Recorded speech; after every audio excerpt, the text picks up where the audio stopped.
morning. Today we will be discussing about the basic principles of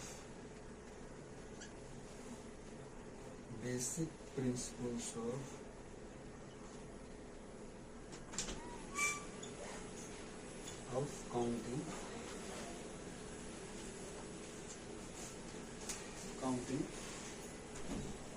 and so permutations and combinations.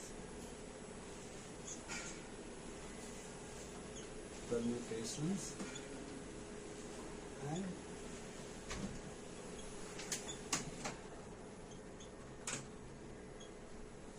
combinations, right? हमने ये चीजें discuss करेंगे basically. देखो, एक ना जब भी जो हम लोग सैंपल स्पेस प्रोबेबिलिटी में हमें नंबर ऑफ पॉसिबल आउटकम्स जो है सैंपल स्पेस में काउंट करने थे ना, राइट? सो जब भी हम सैंपल स्पेस बना रहे हैं, राइट, किसी भी इवेंट का कोई भी प्रोबेबिलिटी निकालनी है तो मुझे सैंपल स्पेस बनाना है और वहां से इवेंट लेना है, और सैंपल स्पेस में जितने एलिमेंट्स जो हैं उन एलिमेंट्स को काउंट करना है, राइट? ठीक है. तो यदि मान लो कि हमारे पास जब सिर्फ क्वांटोस एक्सपेरिमेंट जो था,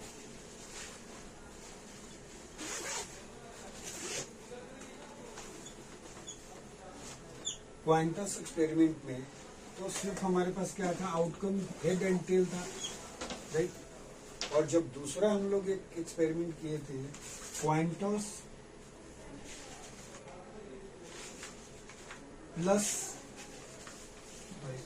Qantas then, correct?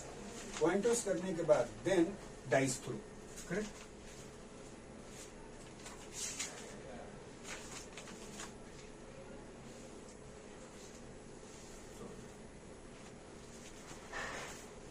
Dice throw किया था, राइट? और तब हमने जाकर के सैंपल स्पेस लिखा था, याद है? राइट? तो उसमें क्या था, यहाँ पे क्वांटोस में दो पॉसिबिलिटीज आ रही थी, एक हेड की और टेल की, राइट? और यहाँ पे पॉसिबिलिटी थी 1 से 2 3 4 5 6 की, राइट? और तब हमने सैंपल स्पेस कैसे बनाया था, पहले एच के साथ 1, करेक्ट? फिर एच के साथ 2 किया, फिर एच के साथ 3, H4, राइट? और ऐसे ऐसे करके H6 किया, फिर उसके बाद टेल किया, करेक्ट? राइट? और ऐसे करके 6 तक किया. तो हमें यहाँ पे कितने मिले थे?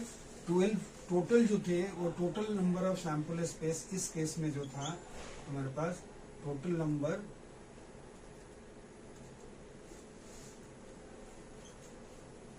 was equal to 12, correct? यही था. देखो, जैसे जैसे एक्सपेरिमेंट जो है, दूसरा आपको याद होगा एक थर्ड हमने एक्सपेरिमेंट ये किया था कि डाइस थ्रो में ही 2 डाइस को थ्रो किया था, राइट? तो 2 डाइस को जब थ्रो किया, डाइस 1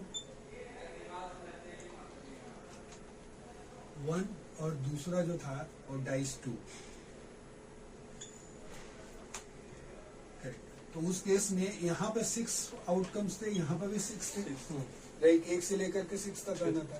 तो इसके जो बने थे हमारे पास अलग अलग जब कॉम्बिनेशंस बना रहे थे, इसके कितने बन रहे थे? 36 और हमने कैसे किया था, एक एक पहले कॉम्बिनेशंस बनाया था कि यहाँ का 1 आएगा, फिर 1 से 1 2 फिर 2 से शुरू किया था. इंडिविजुअल बेसिकली व्हाट हमने क्या किया था कि एक एक individual element of the sample space पहले हमने लिखा था, करेक्ट? और इंडिविजुअल सैंपल स्पेस लिखने के बाद जाकर के हमने काउंट किया था, correct?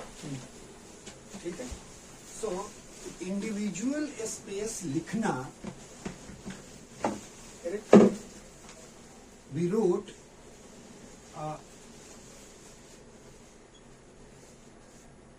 Individual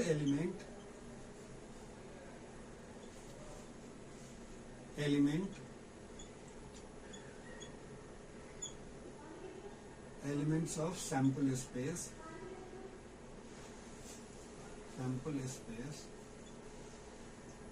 and then counted it. Correct?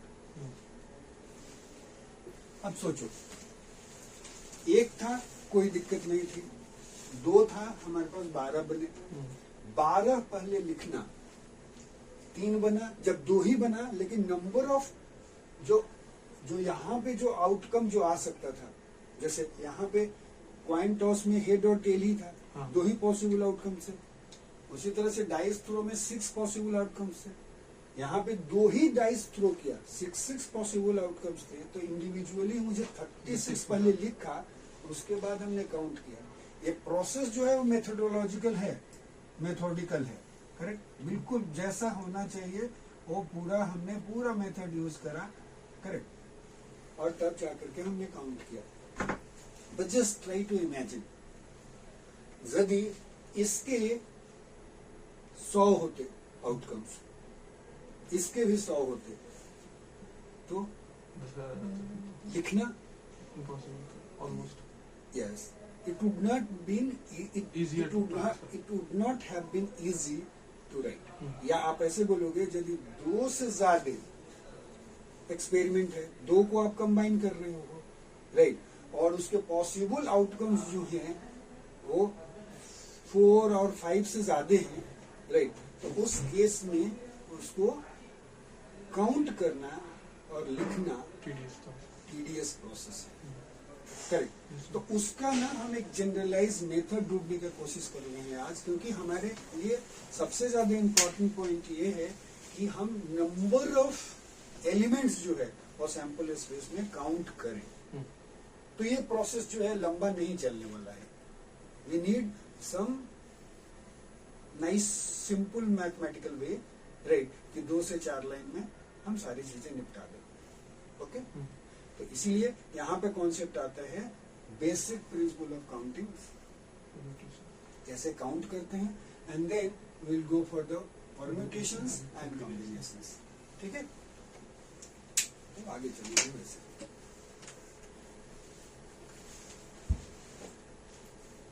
Yes. Right. So we will talking about the basic principle of counting, और इसको बोलते हैं the MN rule, the MN, right? ठीक है? तो ये रूल क्या है?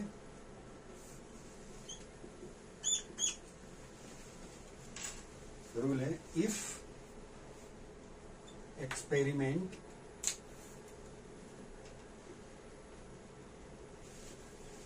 one has impossible outcomes,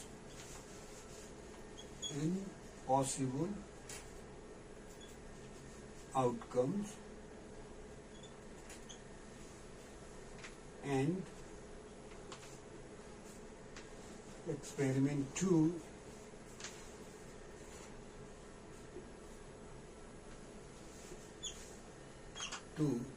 has n possible outcomes.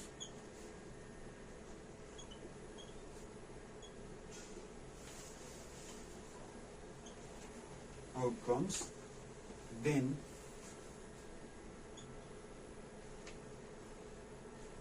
the number of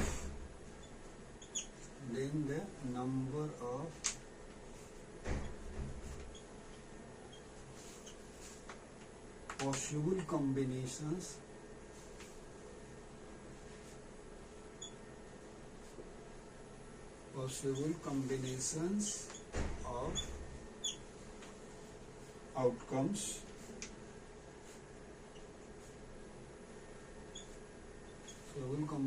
of outcomes when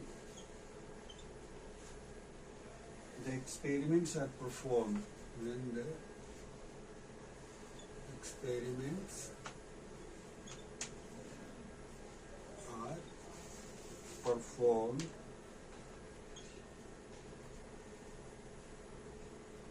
is m into n.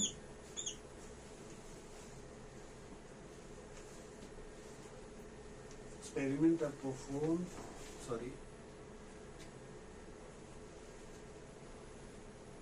in succession is m into n। ठीक है, क्या बोल रहे हैं कि एक एक्सपेरिमेंट है जिसके n पॉसिबल आउटकम्स हैं, राइट।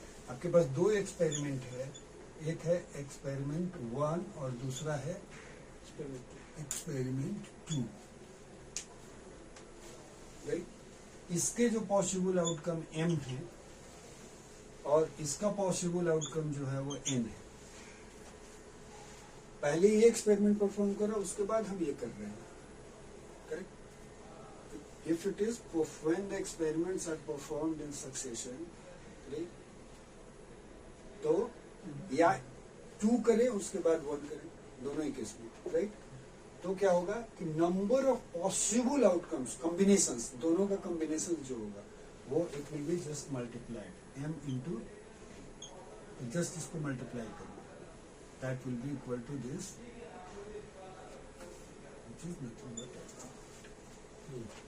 समझिए। कोई भी दो एक्सपेरिमेंट हो, राइट, जिसका एक का आउटकम m पॉसिबल आउटकम है, दूसरे में पॉसिबल आउटकम्स कितने हैं, n है, तो क्या बनेगा, total number, the number of possible combinations of outcomes, right, the number of possible combinations of outcomes when experiments are performed in succession.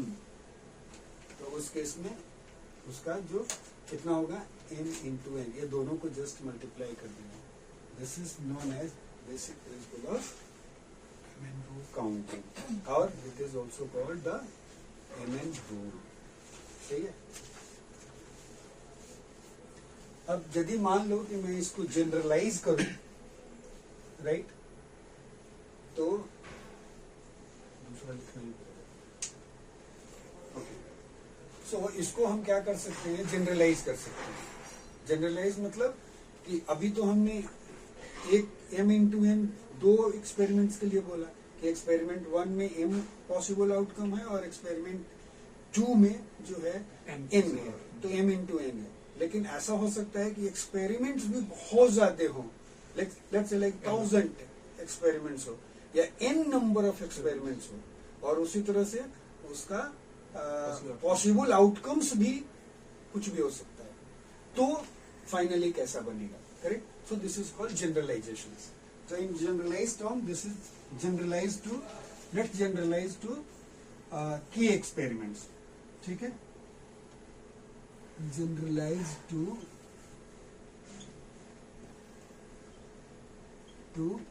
key experiment,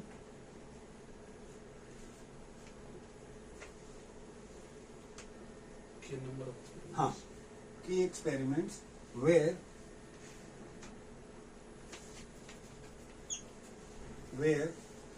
the ith experiment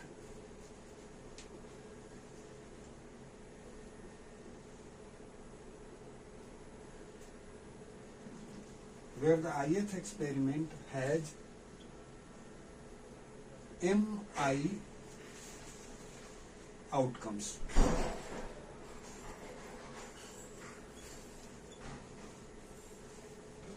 For I is equal to 1 2 dash dash k, correct. मतलब क्या है कि हमारे पास की experiments हैं, ऐसे करके यदि इसका सीरीज बनाओगे समझने के लिए, तो एक्सपेरिमेंट्स का ये बन गया, तो 1 2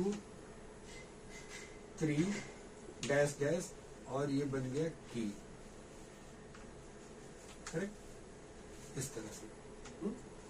और ये जो एक्सपेरिमेंट्स हैं इसके आउटकम जो हैं वो MI हैं, हाँ, MI से शुरू हो रहे थे, इसका M का, इसके आउटकम यहाँ पे लिखे होंगे, करेक्ट। M2 मतलब M2 जो है इसके, ऐसे मान लो कि इसके M1 आउटकम है, up to MK, इसके M2 आउटकम हो जाएंगे, इसके M3 आउटकम हो जाएंगे, इसको MK आउटकम हो जाएंगे, correct.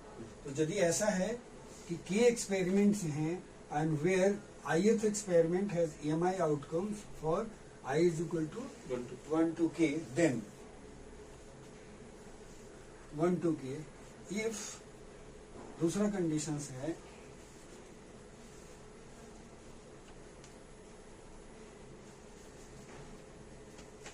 if the experiments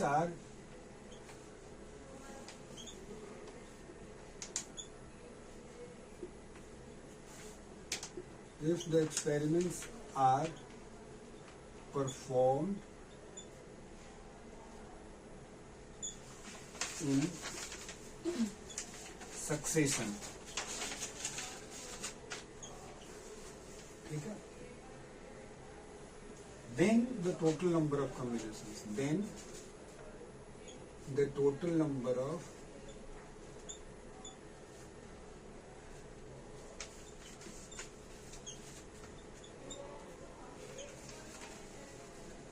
combinations of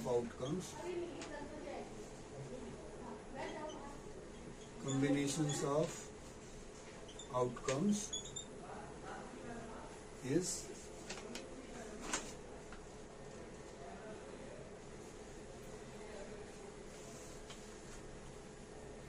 I is equal to 1 to k, right. ये सिंबल जो है ना, इस सिंबल को बोलते हैं प्रोडक्ट का सिंबल होता है। ये लाइन खींच करके ऊपर डालेंगे पाई की तरह लिखा हुआ जो, जिसको प्रोडक्ट का सिंबल बोलते हैं। इसका एक्सपेंशन जो होगा, मतलब ऐसे शॉर्ट में लिखते हैं, इसका एक्सपेंशन जब बनेगा तो ये बनेगा एम के, मतलब m1 into m2 m3 into m k, correct. इसका एक्सपेंशन ये होगा, समझ गए कि i is equal to 1, correct. और ये मल्टीप्लाई के लिए साइन है, तो एक मल्टीप्लाई दे दिया, फिर i is equal to 2 m2, right, into correct. तो जनरलाइजेशन ये है कि यदि के एक्सपेरिमेंट है और ith एक्सपेरिमेंट का आउटकम जो mi है, आउटकम्स हैं, right, for i is equal to 1 to k, then important point लेकिन है, हर बार मैं एम्फसाइज कर रहा हूं, experiments are performed in succession, right. पहला एक्सपेरिमेंट हुआ, फिर दूसरा हुआ, फिर तीसरा हुआ, फिर चौथा हुआ। तब total number of possible outcomes जो होंगे, कॉम्बिनेशन ऑफ पॉसिबल, सबको कंबाइन कर लें, सारे आउटकम्स को कंबाइन कर लें, तो टोटल नंबर ये बनेगा, ठीक है जी, बढ़िया।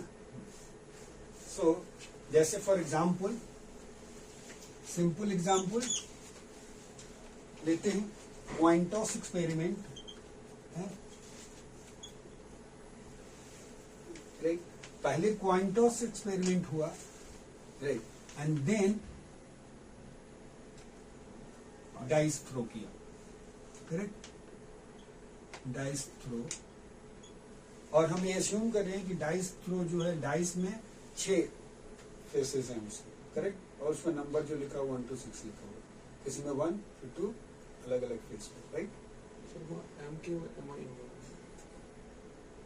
सॉरी, हाँ, yes, experiment, yes, yeah, right, that's true, okay, ठीक है। तो डाइस थ्रो में ये दो, उसके बाद क्या हुआ, पहले क्वांटॉस एक्सपेरिमेंट हुआ और दूसरे में उसके बाद हमने क्या किया, डाइस थ्रो किया, सक्सेशन हो गया, एक कंडीशन। अब देखो क्वांटॉस में कितने आउटकम्स हैं, हेड और टेल, यही 2 हैं, तो आउटकम्स कितने हुए, 2, राइट। और यहाँ पे आउटकम कितने हैं, 6 हैं, करेक्ट।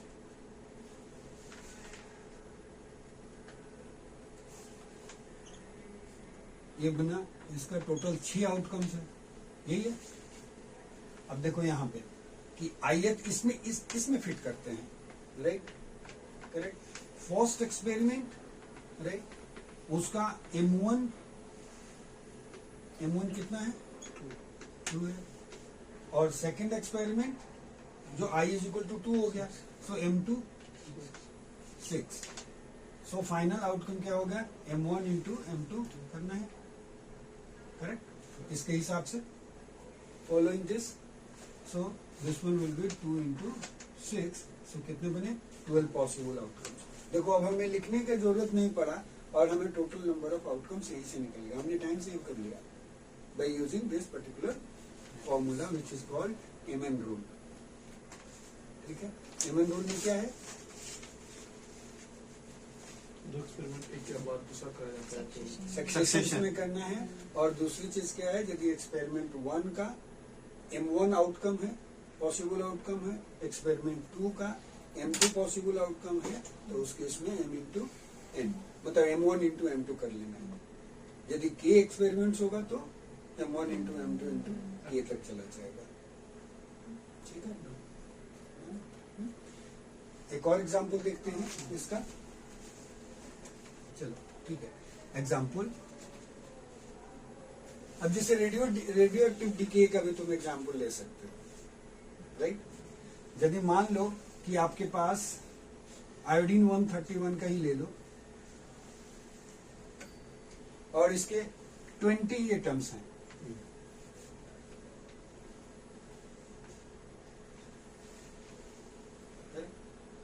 और इसके डीके को सैंपल कर रहे हो। बेसिकली डीके मतलब कि आइदर इट विल डीके और नॉट डीके, करेक्ट। तो कितने total number of possible outcomes हो गए यदि 20 है तो एक एक आप क्या करोगे, एक एक एटम जो है, एटम 1 राइट 2 A3 ऐसे करके आप ये 20 तक एटम को सैंपल करोगे। सक्सेशन में एक पहले एक्सपेरिमेंट करना पड़ेगा, डीके हुआ कि नहीं जो हुआ, और हर के 2 ही पॉसिबल आउटकम्स हैं, आइदर वो डीके होगा या नहीं होगा, करेक्ट। तो इसके भी 2 होंगे, इसके भी 2 होंगे, इसके भी 2 होंगे। तो वही rule I is equal to 1 to K और MI, करेक्ट। तो यहां पर भी वैसे ही फिर M1 into M2 into MK जो है, अब यहाँ पे क्या हो रहा है, इसमें क्या है, सब जगह पे क्या है 2 ही 2, राइट। तो कितने पॉसिबल हो जाएंगे इस केस में, 2 का पावर 20। देखो कितना इजी हो गया है ना, it becomes very easy to do it out, correct. यदि 20 एटम्स का है तो ऐसे हो जाएगा। Next example,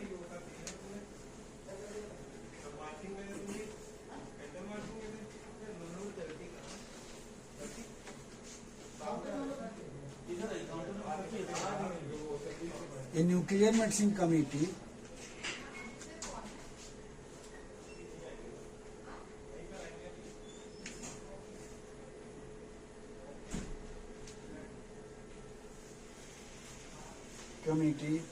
has to be formed, मान लो ऐसा बनाना, has to be formed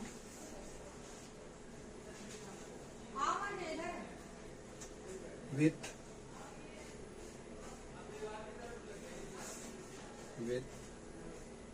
one professor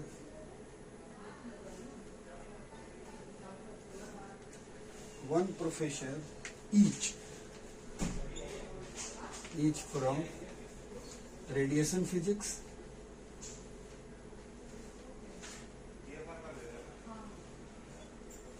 radio pharmacy,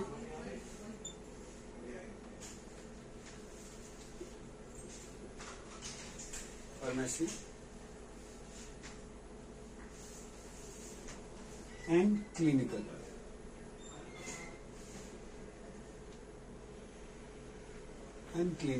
facility, ठीक है।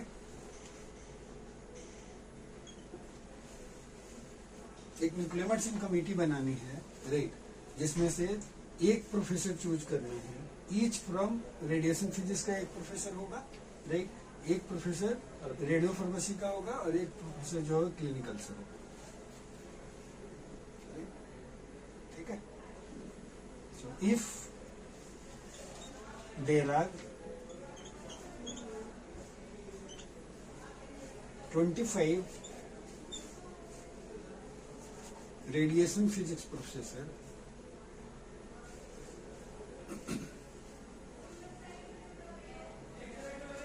physics professor,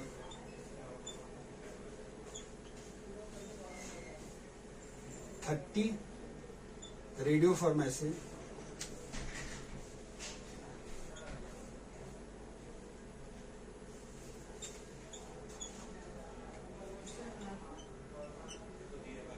professor and 15 clinical है, 15 clinical professor.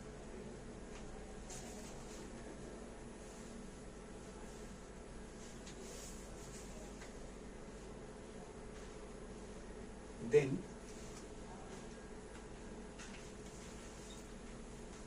what will be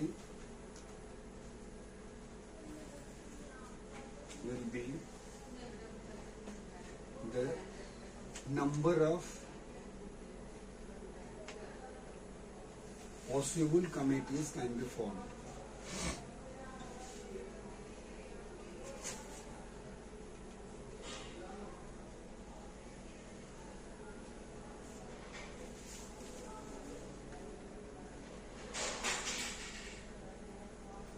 तो कितने बनेंगे?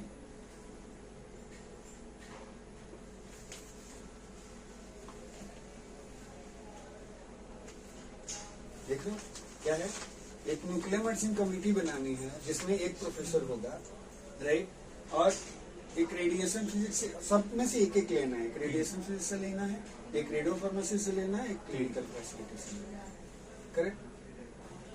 If there are 25 radiation physics professor, 30 radio pharmacy का है, 15 क्लिनिकल, राइट। तो पूछ रहे कि कितने नंबर ऑफ ऐसे पॉसिबल कमिटीज हम बना सकते हैं इतने लोगों से।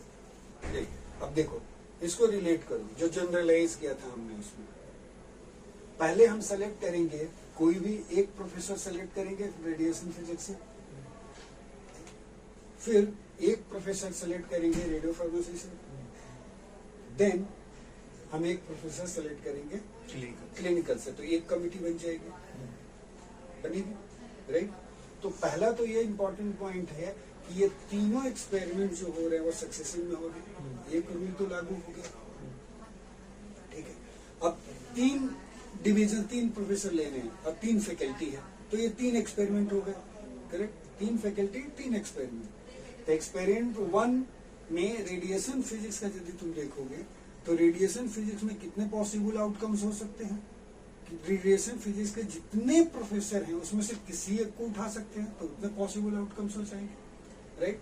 So this one will be 25, so first M1 will be is 25, correct.